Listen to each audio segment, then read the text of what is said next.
नमस्कार दोस्तों, स्वागत है आपका हमारे चैनल स्टडी ऑल में। जी हाँ दोस्तों, आपके एग्ज़ाम एमपीटेट वर्ग 3 की तैयारी के लिए दोस्तों हम आज लेकर आए हैं आपके लिए बाल विकास एवं पर्यावरण के मोस्ट एमपी क्वेश्चन। जी हाँ दोस्तों, बहुत ही इंपॉर्टेंट क्वेश्चन होंगे जो कि आपके एग्जाम एमपीटेट वर्ग 3 के लिए यह प्रैक्टिस सेट बनाया गया है। जी हाँ दोस्तों, हम लगातार आपके लिए प्रैक्टिस सेट लेकर आ रहे हैं ताकि आपके एग्जाम की तैयारी बिल्कुल अच्छी तरीके से हो सके और आपका सिलेक्शन बिल्कुल पक्का हो। तो चलिए दोस्तों, देखते हैं आज का बाल विकास के और पर्यावरण के क्वेश्चन। इससे पहले दोस्तों, अगर आप चैनल को पहली बार देख रहे हैं तो चैनल को सब्सक्राइब कर लीजिए और बेल आइकन पर प्रेस कर लीजिए ताकि न्यू वीडियो की नोटिफिकेशन आपको मिलती रहे और दोस्तों कोई भी मॉडल पेपर या प्रैक्टिस सेट आपसे ना चुके। तो चलिए दोस्तों, और वीडियो अगर पसंद आए तो वीडियो को लाइक और शेयर जरूर कीजिएगा। देखते हैं आज का बाल विकास का पहला प्रश्न क्या है।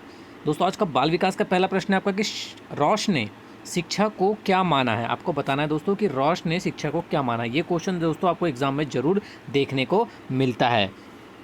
समांतर क्रिया, द्विमुखी प्रक्रिया, त्रिमुखी प्रक्रिया या इनमें से कोई नहीं। तो दोस्तों जो रॉश हैं उन्होंने शिक्षा को क्या माना है, उन्होंने माना है दोस्तों उसे द्विमुखी प्रक्रिया है, कि उनके अनुसार जो है वो शिक्षा जो है वो द्विमुखी प्रक्रिया है। तो आपका आंसर क्या हो जाएगा दोस्तों, ऑप्शन नंबर बी, द्विमुखी प्रक्रिया। नेक्स्ट क्वेश्चन की ओर बढ़ते हैं।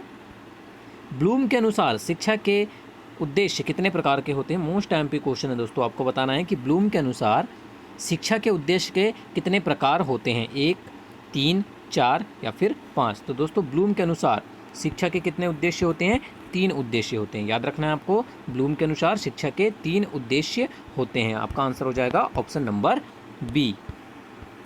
नेक्स्ट क्वेश्चन की ओर बढ़ते हैं। क्वेश्चन नंबर 3 है, शिक्षा को किसी व्यक्ति की अपनी ज़िंदगी बनाने में सक्षम बनाने वाला होना चाहिए। बेहतर, संतोषजनक और सार्थक या सभी संबंधितों के लिए महत्वपूर्ण। तो दोस्तों शिक्षा को किसी व्यक्ति की अपनी ज़िंदगी को बनाने में सक्षम बनाने वाली होना चाहिए। वो क्या बनाने वाली होना चाहिए, वो होना चाहिए आपकी सभी संबंधितों के लिए महत्वपूर्ण। क्या होना चाहिए, सभी संबंधितों के लिए महत्वपूर्ण बनाने वाली होना चाहिए। नेक्स्ट क्वेश्चन देखते हैं। क्वेश्चन नंबर 4, वर्णमाला की पहचान वर्ष की आयु में शुरू हो जाती है। आपको बताना दोस्तों कि वर्णमाला की जो पहचान है वो किस वर्ष की आयु में शुरू हो जाती है, 6, 4, 3 या फिर 5। तो दोस्तों किसी भी बालक की कितने वर्ष की आयु में, 3 वर्ष की आयु, 3 वर्ष की आयु में वो वर्णमाला की पहचान कर सकता है या कर सकती है। नेक्स्ट क्वेश्चन देखते हैं। जब बच्चे खेल समूहों में भाग लेते हैं तब वे क्या सीखते हैं। बहुत ही अच्छा क्वेश्चन है दोस्तों, आपको बताना है कि जब बच्चे खेल समूह में भाग लेते हैं तब वे क्या सीखते हैं। प्रतिस्पर्धा, सहयोग, संघर्ष या ये सभी। तो दोस्तों जब भी बच्चे खेल समूह में भाग लेते हैं तो वो क्या सीखते हैं, प्रतिस्पर्धा भी सीखते हैं, सहयोग करना भी सीखते हैं और संघर्ष करना भी सीखते हैं। ये तीनों ही सीखते हैं वो, प्रतिस्पर्धा भी, सहयोग भी और संघर्ष भी। तो आपका आंसर क्या हो जाएगा दोस्तों, ऑप्शन नंबर डी, ये सभी। नेक्स्ट क्वेश्चन की ओर बढ़ते हैं। क्वेश्चन नंबर 6 आपका भाषा विज्ञान है। आपको बताना है दोस्तों कि भाषा विज्ञान क्या है। भाषा का उद्गम, भाषाओं के बीच संबंध, इसका विवरण, किस समय के साथ भाषाएं कैसे बदलती है, या उपयुक्त सभी। तो दोस्तों जो भाषा विज्ञान है वो भाषा का उद्गम भी है, भाषाओं के बीच संबंध भी है और इसका विवरण की समय के साथ भाषाएं कैसे बदलती है, इसका विवरण भी है भाषा विज्ञान। तो आपका आंसर क्या हो जाएगा, ऑप्शन नंबर डी आपका आंसर हो जाएगा। नेक्स्ट क्वेश्चन की ओर बढ़ते हैं। पाठ्यक्रम कैसा होना चाहिए, छात्र केंद्रित, विद्यालय केंद्रित, शिक्षक केंद्रित या इनमें से कोई नहीं। मोस्ट एमपी क्वेश्चन दोस्तों, आपको बताना है कि पाठ्यक्रम कैसा होना चाहिए। तो दोस्तों हमेशा पाठ्यक्रम कैसा होना चाहिए, सभी को पता है, छात्र केंद्रित होना चाहिए। कैसा होना चाहिए, छात्र केंद्रित होना चाहिए पाठ्यक्रम। नेक्स्ट क्वेश्चन की ओर चलते हैं। क्वेश्चन नंबर 8, वैज्ञानिक आवश्यकताओं की पूर्ति के लिए पाठ्यक्रम कैसा होना चाहिए। अब आपको बताना है दोस्तों कि वैज्ञानिक आवश्यकताओं की पूर्ति के लिए जो पाठ्यक्रम है वो कैसा होना चाहिए। विद्यालय केंद्रित, शिक्षक केंद्रित, कार्य एवं अनुभव केंद्रित या इनमें से कोई नहीं। तो दोस्तों वैज्ञानिक आवश्यकताओं की पूर्ति के लिए जो पाठ्यक्रम होना चाहिए वो कार्य एवं अनुभव केंद्रित होना चाहिए। कैसा होना चाहिए, कार्य एवं अनुभव केंद्रित होना चाहिए। ठीक है, तो आपका आंसर क्या हो जाएगा, ऑप्शन नंबर सी आपका आंसर हो जाएगा। चलिए नेक्स्ट क्वेश्चन देखते हैं। क्वेश्चन नंबर 9, शिक्षण के क्रियात्मक उद्देश्यों को पूरा करने के लिए पाठ्यक्रम में किस पर जोर दिया जाता है। आपको बताना है दोस्तों कि शिक्षण के क्रियात्मक उद्देश्य को पूरा करने के लिए जो पाठ्यक्रम में किस पर जोर दिया जाता है। सिद्धांत एवं अवधारणा में, क्रिया एवं प्रयोग में, विद्यालय प्रबंधन में या इनमें से कोई नहीं। तो किस में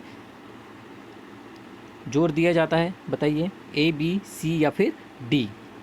तो दोस्तों शिक्षण के क्रियात्मक उद्देश्यों को पूरा करने के लिए पाठ्यक्रम के क्रिया, पाठ्यक्रम के क्रिया एवं प्रयोग पर जोर दिया जाता है। याद रखिएगा, ऑप्शन नंबर बी आपका आंसर हो जाएगा, क्रिया एवं प्रयोग पर जोर दिया जाता है। नेक्स्ट क्वेश्चन देखते हैं, क्वेश्चन नंबर 10, शारीरिक वृद्धि और विकास कहलाता है। मोस्ट टाइम क्वेश्चन है दोस्तों, आपको बताना है कि शारीरिक वृद्धि और विकास क्या कहलाता है। परिपक्वन, तत्परता, आनुवांशिकता या गतिशीलता। तो दोस्तों शारीरिक वृद्धि और विकास क्या कहलाता है, ये कहलाता है आपका परिपक्वन। याद रखिएगा, ऑप्शन नंबर ए आपका आंसर हो जाएगा। नेक्स्ट क्वेश्चन की ओर बढ़ते हैं। विकास को आकार देने वाली वातावरणिक घटकों में शामिल है संस्कृति, पोषण की गुणवत्ता, पढ़ाई की गुणवत्ता या ये सभी। तो दोस्तों जो विकास को आकार देने वाले वातावरणिक घटकों में जो शामिल है वो आपका संस्कृति, पोषण की गुणवत्ता और पढ़ाई की गुणवत्ता, ये तीनों ही इसमें शामिल है। तो आपका आंसर क्या हो जाएगा दोस्तों, ऑप्शन नंबर डी आपका आंसर हो जाएगा। नेक्स्ट क्वेश्चन की ओर बढ़ते हैं, क्वेश्चन नंबर 12 है आपका, प्रेरणा आम तौर पर किसके बाद होनी चाहिए, पारितोषिक के बाद, प्रोत्साहन के बाद, नतीजे की जानकारी के बाद या दंड के बाद। तो दोस्तों जो प्रेरणा आमतौर पर किसके बाद होनी चाहिए, वो होनी चाहिए प्रोत्साहन के बाद। किसके बाद, याद रखिएगा, प्रेरणा जो है वो आमतौर पर प्रोत्साहन के बाद ही होनी चाहिए। तो आपका आंसर क्या हो जाएगा, option number B. Question number 13 देखते हैं, मनोविज्ञान सामान्यतः मानव से संबंधित होता है। आपको बताना है दोस्तों कि मनोविज्ञान सामान्यतः मानव से संबंधित होता है, भावनाओं, विचारों, आचरण या ये सभी। तो दोस्तों आपका आंसर क्या हो जाएगा, भावनाओं से भी संबंधित होता है, विचारों से भी संबंधित होता है और आचरण से भी संबंधित होता है। तो आपका आंसर क्या हो जाएगा दोस्तों, ऑप्शन नंबर डी आपका आंसर हो जाएगा। नेक्स्ट क्वेश्चन की ओर बढ़ते हैं, शिक्षा व्यक्ति की उस पूर्णता का विकास है जिस पर वह पहुंच सकता है। यह कथन किसका है। मोस्ट आईएमपी क्वेश्चन दोस्तों, एग्जाम में ये क्वेश्चन पूछा भी गया है और पूरी संभावना है कि पूछा भी जा सकता है कि शिक्षा व्यक्ति की उस पूर्णता का विकास है जिस पर वह पहुंच सकता है। यह कथन किसके द्वारा दिया गया है, प्लेटो, अरस्तु, सुकरात या फिर कांट के द्वारा। तो दोस्तों ये जो कथन है वो दिया गया है आपके कांट के द्वारा। किसके द्वारा दिया गया है, कांट के द्वारा ये कथन दिया गया है। क्वेश्चन नंबर 15 देखते हैं, क्वेश्चन नंबर 15 है, दृश्य, श्रव्य और शारीरिक गतिविधियां एक शिक्षक को कैसे शिक्षण में मदद करती है। एक शिक्षक को कैसे शिक्षण में मदद करती है,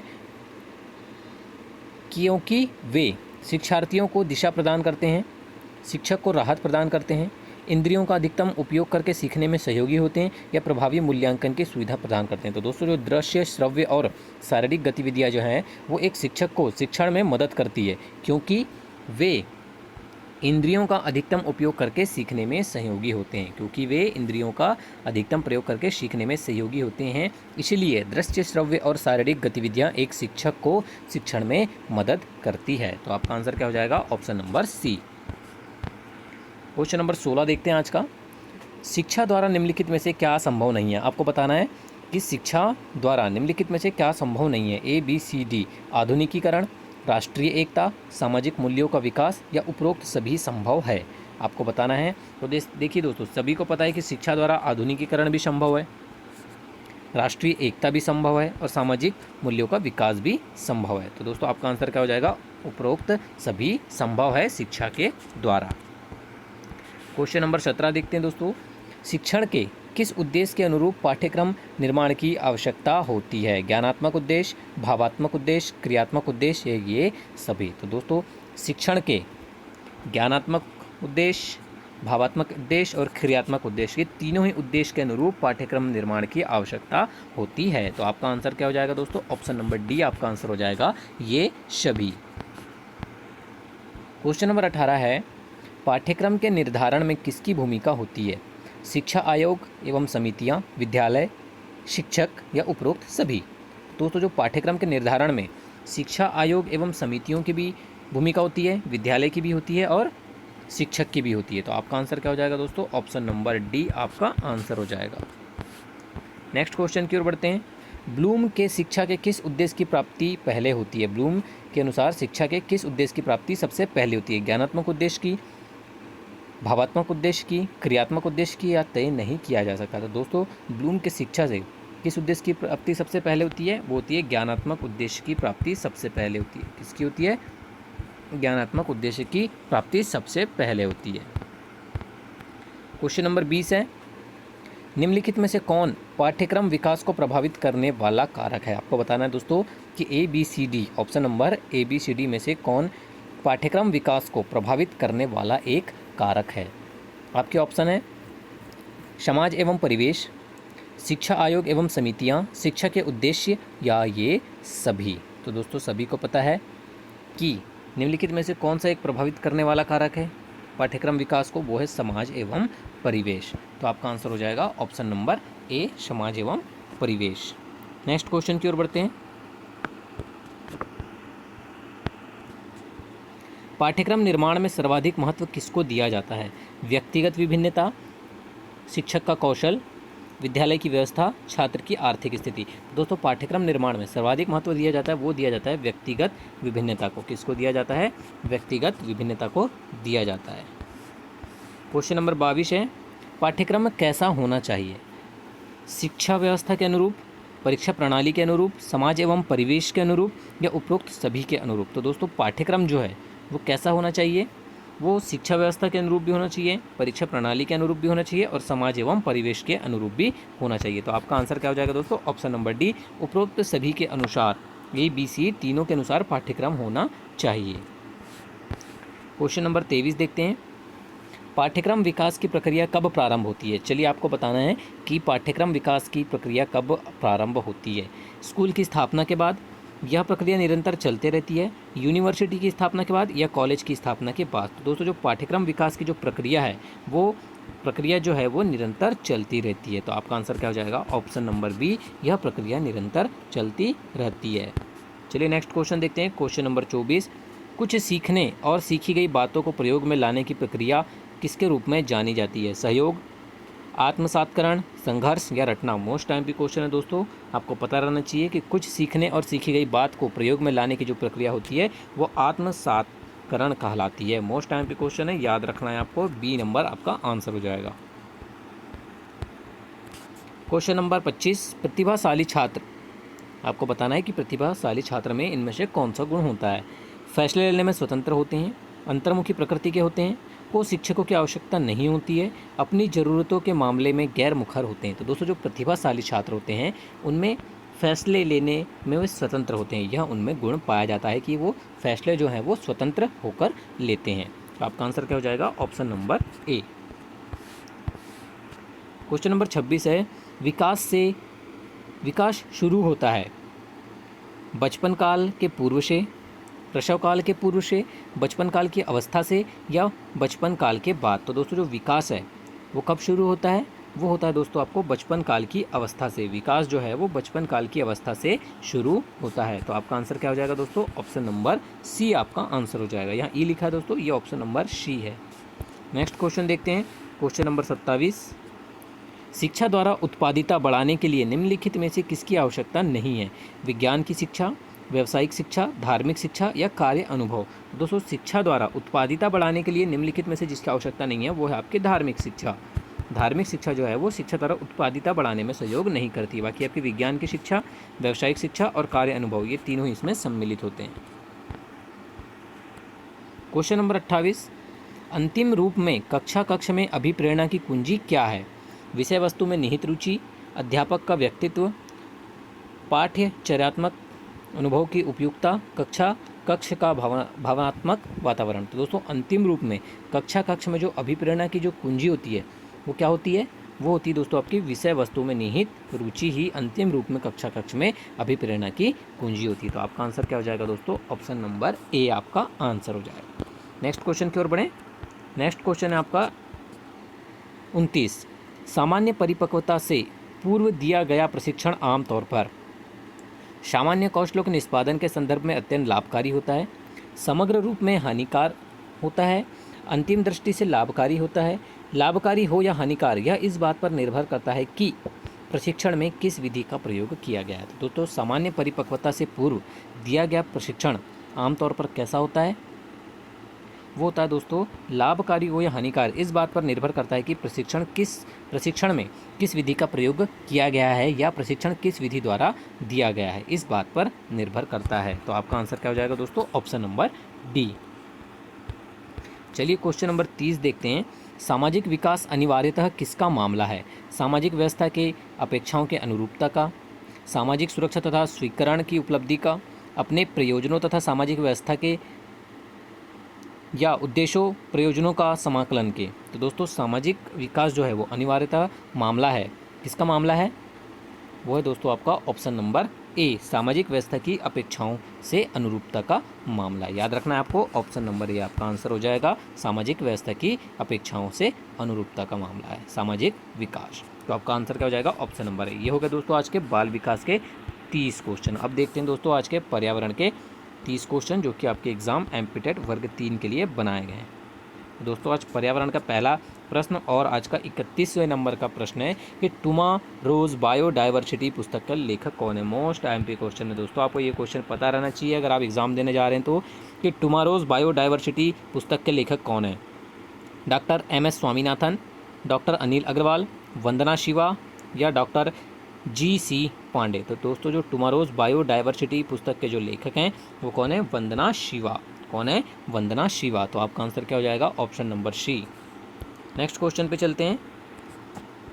जैविक साम्यता स्थापित होती है उत्पादक व अपघटकों के द्वारा, उपभोक्ता और अपघटक के द्वारा, उत्पादक और उपभोक्ता के द्वारा, या उत्पादक, उपभोक्ता और अपघटक तीनों के द्वारा। तो दोस्तों जो जैविक साम्यता होती है वो किसके द्वारा स्थापित होती है? वो होती है दोस्तों आपके उत्पादक, उपभोक्ता और अपघटक, ये तीनों के ही द्वारा स्थापित होती है जैविक साम्यता। तो आपका आंसर क्या हो जाएगा? ऑप्शन नंबर डी आपका आंसर हो जाएगा। नेक्स्ट क्वेश्चन देखते हैं। बायोडाइवर्सिटी इन इंडिया के लेखक कौन है? अब आपको बताना है दोस्तों कि बायोडाइवर्सिटी इन इंडिया के लेखक कौन है? डॉक्टर वंदना शर्मा, डॉक्टर सुनीता नारायण, माई पांडे या टी पुलैया। तो दोस्तों जो बायोडाइवर्सिटी इन इंडिया के जो लेखक हैं वो कौन है? वो हैं आपके टी पुलैया। टी पुलैया इसके लेखक हैं। ये भी दोस्तों आपको याद रखना है, बहुत ही इंपॉर्टेंट क्वेश्चन है। तो ऑप्शन नंबर डी आपका आंसर हो जाएगा। Question number 34। देश का पहला बायोडीजल संयंत्र लगाया गया है आंध्र प्रदेश, मध्य प्रदेश, महाराष्ट्र या फिर तमिलनाडु में। तो दोस्तों जो देश का पहला बायोडीजल संयंत्र लगाया गया है वो कहाँ लगाया गया है? तमिलनाडु में। कहाँ लगाया गया है दोस्तों? तमिलनाडु में लगाया गया है। याद रखिएगा, बहुत ही इंपॉर्टेंट क्वेश्चन एग्जाम के लिए। 35 नंबर क्वेश्चन है। सागर तली पर पाए जाने वाले पादपों तथा प्राणियों को किस नाम से जाना जाता है? मोस्ट आईएमपी क्वेश्चन है दोस्तों एग्जाम के लिए कि सागर तली पर जो पाए जाने वाले पादप तथा प्राणी जो होते हैं उनको किस नाम से जाना जाता है? बेथम, नेक्टन या प्लैंकटन। दोस्तों उन्हें किस नाम से जाना जाता है? उनको जाना जाता है दोस्तों बेथम के नाम से। किस नाम से जाना जाता है? याद रखिएगा, बेथम के नाम से जाना जाता है। तो आपका आंसर क्या हो जाएगा? ऑप्शन नंबर ए आपका आंसर हो जाएगा। नेक्स्ट क्वेश्चन पे चलते हैं। ग्रीन पीस इंटरनेशनल का मुख्यालय अवस्थित है एम्स्टर्डम में, कैनबरा में, ओटावा में या नागासाकी में। तो दोस्तों जो ग्रीन पीस इंटरनेशनल का जो मुख्यालय स्थित है वो कहाँ पर है? वो है दोस्तों आपका एम्स्टर्डम में। कहाँ पर है? एम्स्टर्डम में स्थित है। तो आपका आंसर क्या हो जाएगा? ऑप्शन नंबर ए आपका आंसर हो जाएगा। 37 नंबर क्वेश्चन है।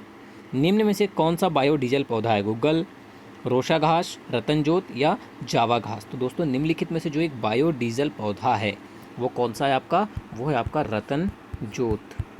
कौन सा है दोस्तों? रतनजोत का जो पौधा है वो बायोडीजल पौधा है निम्न में से। तो आपका आंसर क्या हो जाएगा? Option number C. Question number 38 है दोस्तों कि राजीव गांधी पर्यावरण पुरस्कार दिया जाता है श्रेष्ठ योगदान के लिए, वनारोपण एवं भूमि संरक्षण के योगदान के लिए, स्वच्छ प्रौद्योगिकी एवं विकास में, वन्यजीव संरक्षण के लिए या पर्यावरण पर हिंदी पुस्तकों को दिया जाता है। तो आपको बताना है दोस्तों कि राजीव गांधी पर्यावरण पुरस्कार दिया जाता है, वो दिया जाता है आपको स्वच्छ प्रौद्योगिकी एवं विकास के लिए। किसके लिए दिया जाता है? स्वच्छ प्रौद्योगिकी एवं विकास के लिए आपको राजीव गांधी पर्यावरण पुरस्कार दिया जाता है। तो आपका आंसर क्या हो जाएगा? Option number B. 39 number question है।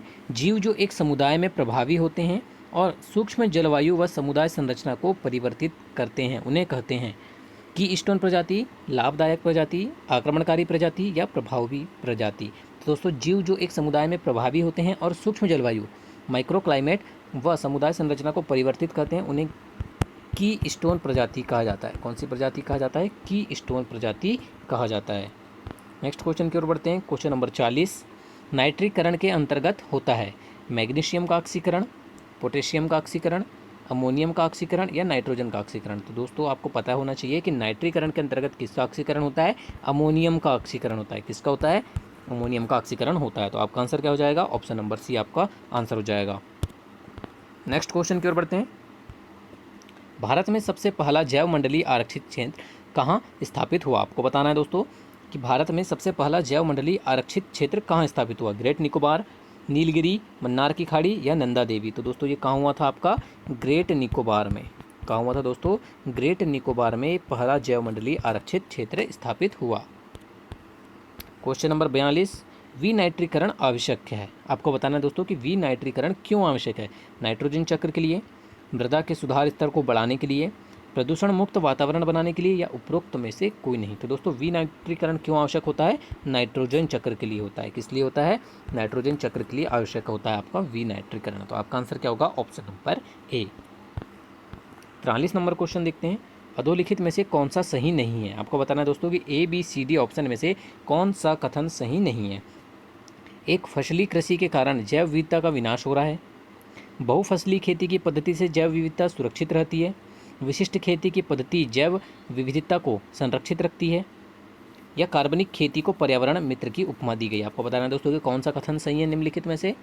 तो आपका दोस्तों जो कथन सत्य होगा वो है कि विशिष्ट खेती की पद्धति जैव विविधता को संरक्षित रखती है। ये कथन आपका सही नहीं है।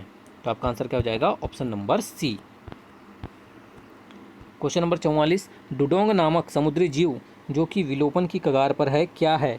आपको बताना है दोस्तों कि जो डुगोंग नामक जो समुद्री जीव होता है जो कि अब विलुप्त होते जा रहा है, वो क्या है, एक प्रकार का स्तनधारी, बोनीफिश, शार्क या उभयचर। तो दोस्तों जो ये डुडोंग है, जो एक समुद्री जीव है, वो क्या है एक प्रकार का, वो है दोस्तों आपका एक स्तनधारी है, मैमल है। क्या है, स्तनधारी है। याद रखना है आपको, ये क्वेश्चन भी बहुत इंपॉर्टेंट है। नेक्स्ट क्वेश्चन देखते हैं, 45 नंबर क्वेश्चन। किसी प्रजाति को विलुप्त माना जा सकता है जब वह अपने प्राकृतिक आवास में नहीं देखी गई है, 35 वर्ष से, 10 वर्ष से, 20 वर्ष से या 50 वर्ष से। तो दोस्तों आपका आंसर आ जाएगा ऑप्शन नंबर डी, 50 वर्ष से अगर किसी प्रजाति को नहीं देखा गया है उसके आवास में तो वह विलुप्त मानी जाएगी। तो आपका आंसर क्या हो जाएगा दोस्तों, ऑप्शन नंबर डी, 50 वर्ष। 46 नंबर क्वेश्चन है, निम्न में से कौन यूनेस्को का धरोहर स्थान है, केरल का पश्चजल, कार्बेट राष्ट्रीय उद्यान, चिल्का झील या केवलादेव राष्ट्रीय उद्यान। तो दोस्तों निम्न में से जो यूनेस्को का धरोहर स्थान है वो है आपका केवलादेव राष्ट्रीय उद्यान। कौन सा है, केवलादेव राष्ट्रीय उद्यान। क्वेश्चन नंबर 47 है आज का, सहभोजिता है एक अविकल्पी संबंध, विकल्पी संबंध, परजीवी संबंध या असहजीवी संबंध। तो दोस्तों जो सहभोजिता होती है वो क्या है, किस प्रकार का संबंध है, वो दोस्तों आपका असहजीवी संबंध। कौन सा है, असहजीवी संबंध है सहभोजिता। तो आपका आंसर क्या हो जाएगा, ऑप्शन नंबर डी आपका आंसर हो जाएगा, याद रखिएगा। नेक्स्ट क्वेश्चन देखते हैं। चलो, निम्नलिखित में से कौन सा स्थान भारत में अब तक स्थापित जैव मंडल आरक्षित स्थानों में है, नोकरेक, ग्रेट निकोबार, नंदा देवी या उपयुक्त सभी। तो दोस्तों आपका आंसर क्या हो जाएगा, जो नोकरेक है ये भी आरक्षित स्थानों में है, ग्रेट निकोबार भी है और नंदा देवी भी है। तो आपका आंसर क्या हो जाएगा दोस्तों, ऑप्शन नंबर डी, उपयुक्त सभी। नेक्स्ट क्वेश्चन की ओर बढ़ते हैं। क्वेश्चन नंबर 49, नवीन विकसित विज्ञान की कौन सी शाखा जैव विविधता के लिए खतरे की घंटी है, नैनो तकनीक, दूरसंचार तकनीक, रेडियोलॉजी या जैव प्रौद्योगिकी। तो दोस्तों जो नवीन विकसित विज्ञान की वह शाखा जो जैव विविधता के लिए खतरा है या खतरे की घंटी है वो है आपका जैव प्रौद्योगिकी। कौन सी है, जैव प्रौद्योगिकी। तो आपका आंसर क्या हो जाएगा, ऑप्शन नंबर डी आपका आंसर हो जाएगा।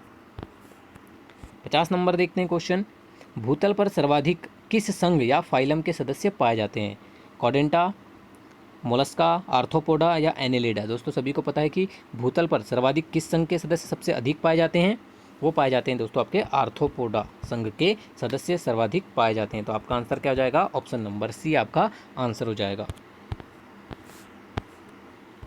राजीव गांधी राष्ट्रीय उद्यान अवस्थित है पंजाब, कर्नाटक, उत्तराखंड या राजस्थान में। तो दोस्तों जो राजीव गांधी राष्ट्रीय उद्यान स्थित है वो कहाँ स्थित है, वो दोस्तों आपका कर्नाटक में।